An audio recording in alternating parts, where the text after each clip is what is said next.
আসসালামু আলাইকুম ওরহমতুল্লাহ। সম্মানিত দিনী ভাই এবং বোনেরা, আজকে আপনাদেরকে প্র্যাকটিক্যালভাবে দেখিয়ে দেব কিভাবে ফজরের নামাজ আদায় করতে হয় এবং কাজা নামাজ কিভাবে পড়তে হয়। বন্ধুরা, যেহেতু আমরা অনেক সময় ফজরের নামাজ জামাতের সাথে আদায় করতে পারি না অথবা ফজরের সময়ের ভিতরে আদায় করতে পারি না, সেক্ষেত্রে আমরা কাজা নামাজটা কখন পড়ে নেব এই বিষয়টি নিয়ে বিস্তারিত আলোচনা করব ইনশাআল্লাহ তাআলা। তাই ভিডিওর শুরু থেকে শেষ পর্যন্ত অবশ্যই আমাদের সাথেই থাকুন। আসুন আমরা আলোচনা করে নিই। প্রথম কথা হচ্ছে, ফজরের নামাজটা আপনি কখন পড়বেন। ফজরের যখন আজান হয়ে যায় অবশ্যই তখন ফজরের ওয়াক্ত চলে আসে। ফজরের সময় থেকে আজান হয়ে যায়, সেই আজানের পর থেকে নিয়ে আপনি সূর্য ওঠার আগ পর্যন্ত ফজরের নামাজটা আপনি আদায় করতে পারবেন। এখন আপনার সূর্য ওঠার আগ পর্যন্ত ফজর পড়তে পারলেন না, ঘুমের কারণে বা যে কোনো কারণেই আপনার ফজরের নামাজটা সময় মতো পড়া হলো না, এখন আপনি কখন পড়ে নেবেন? সেই ক্ষেত্রে যদি আপনি সময় মতো ফজরের নামাজটা আদায় করতে না পারেন, আপনি সূর্য ওঠার পরে, সূর্য ওঠার কমসে কম 15 থেকে 20 মিনিট পরে আপনি ফজরের নামাজটা আদায় করে নেবেন। অথবা সেই সময় যদি না পারেন তখন কাজা হয়ে যাবে। আপনি আবার যে কোনো সময় সুযোগ পেলেই আপনি ফজরের নামাজটা কাজা আদায় করে নিয়ে নেবেন। এবার আসুন আমরা ফজরের সুন্নাহ এবং ফজরের ফরজ নিয়ে কিছু আলোচনা আমরা করে নেব। বন্ধুরা, ফজরের সুন্নাত এবং ফরজ, যদি আপনি মসজিদে এসে দেখেন যে ফজরের ফরজ নামাজ শুরু হয়ে গিয়েছে, সেই ক্ষেত্রে কি আপনি সুন্নত আগে পড়ে নেবেন নাকি ডাইরেক্ট আপনারা ফজরের ফরজের সাথে অ্যাটেন্ড হয়ে যাবেন? বন্ধুরা, যদি এমনটি দেখেন যে আপনি এখন যদি সুন্নত নামাজটা নিয়ত করেন, তাহলে ফজরের ফরজ ইমাম সাহেবের সাথে এক রেখাত ছুটে যাবে, তবু সেই ক্ষেত্রে আপনারা সুন্নতটা আগে পড়ে নেবেন। যদি এমনটি হয় যে আমি যদি এখন সুন্নত পড়ে ফজরের ফরজটা ধরতে যাই, তাহলে আমার এক রেখাত তো ছুটে যাবেই, দ্বিতীয় রেখাত তো ছুটে যাবে। সেক্ষেত্রে আমি বলবো তখন আপনি ফজরের সুন্নতটা পড়বেন না, বরংস সরাসরি ফরজের সাথে নিয়ত করে নেবেন ইমামের পিছনে ফরজ আদায় করার জন্য। আর যদি দেখেন যে আপনি সুন্নত পড়তে পড়তে এক রেখাত চলে যাবে, আরেক রেখাত পাওয়া যাবে, সেই ক্ষেত্রে আপনি আগে সুন্নতটা আদায় করে নেবেন, কারণ ফজরের সুন্নতটা হচ্ছে সুন্নতে মুআক্কাদা। যদি এরকমটি হয় তাহলে তো কোনো সমস্যা নেই। আর যদি দেখেন যে না, আমাকে সুন্নত ছেড়ে দিতে হচ্ছে, ফরজটাই পড়তে হচ্ছে, সেই ক্ষেত্রে সুন্নতটা আপনি কখন কাজা পড়ে নেবেন আমরা অনেকে জানি না। সেই ক্ষেত্রে অনেকে পড়ে থাকে ফজরের সালাম ফিরিয়েই সুন্নতটা পড়ে। না, নিয়ম কিন্তু এটা না। নিয়ম হচ্ছে আপনি ফজরের সালাম ফিরিয়ে সে জায়গায় একটু বসে থাকবেন, তাসবিহ তাহলিল দোয়া মাসনুনাগুলো পড়তে থাকবেন, পড়ে যখন সূর্য উদিত হবে, সূর্য ওঠার পরে আপনারা ফজরের 2 রাকাত সুন্নত তখন আদায় করে নেবেন। এটা হচ্ছে উত্তম তরিকা। তাহলে আপনারা কাজা নামাজের বিষয়টা, ফজরের বিষয়টা আপনারা জেনে নিলেন। এখন আসুন আমরা প্র্যাকটিক্যালভাবে দেখে নিই কীভাবে ফজর নামাজটা পড়বেন। যদি আপনি ইমামের পিছনে নামাজ পড়েন মুক্তাদি হয়ে, তাহলে আপনাকে কোনো সূরা তেলাওয়াত করতে হবে না, শুধু তাকবীর, তাহমিদ এবং তাসবিহগুলো আপনাকে পড়তে হবে। তেলাওয়াত সব ইমাম সাহেব করবে, আপনারা শুধু মন লাগায় শ্রবণ করবেন। আর যদি আপনি ইমাম হন অথবা আপনি একাকিত্বভাবে নামাজ পড়েন, সেই ক্ষেত্রে আপনাকে সূরা পড়তে হবে, এমন জোরে পড়তে হবে যাতে আপনার কান পর্যন্ত পৌঁছিয়ে যায়। এই বিষয়টি খেয়াল রাখা দরকার। তাহলে আমি এবার নামাজটি পড়ে দেখিয়ে দিচ্ছি আপনাদেরকে। প্রথমে নিয়ত করলেন, আমি ফজরের 2 রাকাত সুন্নত অথবা 2 রাকাত ফরজ নামাজের নিয়ত করিতেছি। সুন্নত যেভাবে পড়বেন, ফরজও সেভাবে পড়বেন একাকিত্বভাবে। নিয়ত করলেন, নিয়ত করে আল্লাহু আকবার বলে আপনি হাত বেঁধে নিলেন। হাত বাঁধার পরে আপনাকে সানা পড়তে হবে এইভাবে, সুবহানাকাল্লাহুম্মা ওয়া বিহামদিকা ওয়া তাবারাকা ইসমুকা ওয়া তাআলা জাদ্দুকা ওয়া লা ইলাহা গায়রুক। সানাটা পড়ে নিলেন।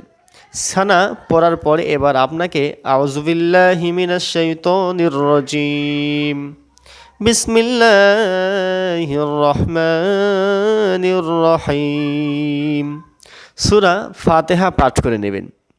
আলহামদুলিল্লাহি রাব্বিল আলামিন আর রহমানির রহিম মালিকি ইয়াউমিদ্দিন ইয়াকা না'বুদু ওয়া ইয়াকা নাস্তাঈন ইহদিনাস সিরাতাল মুস্তাকিম সিরাতাল লাযীনা আন'আমতা আলাইহিম গায়রিল মাগদুবি আলাইহিম ওয়ালাদ-দাল্লিন।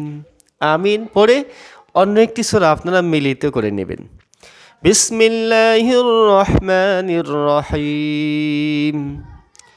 তাব্বাত ইয়াদা আবি লাহাবিন ওয়া তাব মা আগনা আনহু মালুহু ওয়া মা কাসাব সায়াসলা নারান যাতা লাহাব ওয়া ইমরাআতুহু হাম্মালাতাল হাতাব ফি জিদিহা হাবলুম মিন মাসাদ।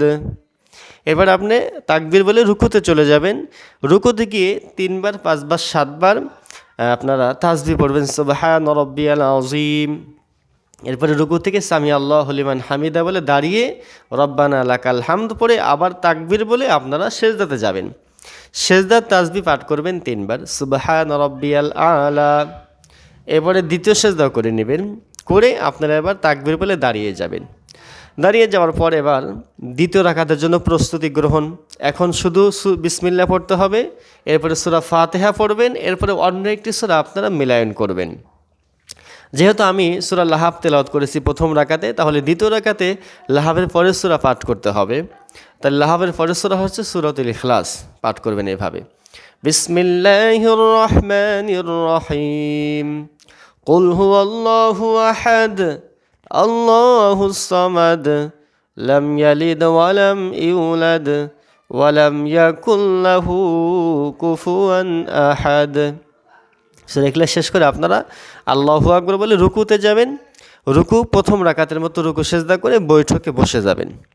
বৈঠকে বসে এবার আপনারা তাশাহুদ, দরুদ শরীফ, দোয়া মাসরা পাঠ করবেন এইভাবে।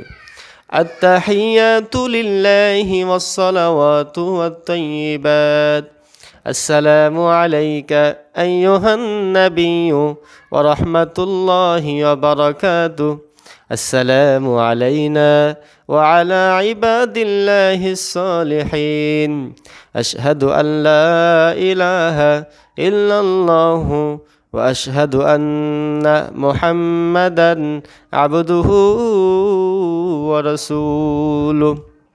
এরপরে দরুদ শরীফ পাঠ করবেন। আল্লাহুম্মা সাল্লি আলা মুহাম্মাদিন ওয়া আলা আলি মুহাম্মাদ কামা সাল্লাইতা আলা ইব্রাহিম ওয়া আলা আলি ইব্রাহিম ইন্নাকা হামিদুম মাজিদ। আল্লাহুম্মা বারিক আলা মুহাম্মাদিন ওয়া আলা আলি মুহাম্মাদ কামা বারাকতা আলা ইব্রাহিম ওয়া আলা আলি ইব্রাহিম ইন্নাকা হামিদুম মাজিদ। এরপরে দরুদ শরীফ পড়ে দোয়া মাসরা পড়বেন। আল্লাহুম্মা ইন্নী যালামতু নাফসি যুলমান কাসীরা ওয়া লা ইয়াগফিরুয যুনুবা ইল্লা আনতা ফাগফিরলি মাগফিরাতাম মিন ইনদিকা ওয়ারহামনি ইন্নাকা আনতাল গফুরুর রহিম। এবারে আসসালামু আলাইকুম ওয়া রাহমাতুল্লাহ ডান দিকে ফিরবেন প্রথমে, এবার বাম দিকে সালাম ফিরিয়ে নেবেন। এইভাবে আপনারা ফজরের 2 রাকাত সুন্নত এবং ফরজ নামাজ আদায় করে নেবেন। এই ছিল আজকের ভিডিও। সকলে ভালো থাকবেন। আসসালামু আলাইকুম ওয়া রাহমাতুল্লাহ।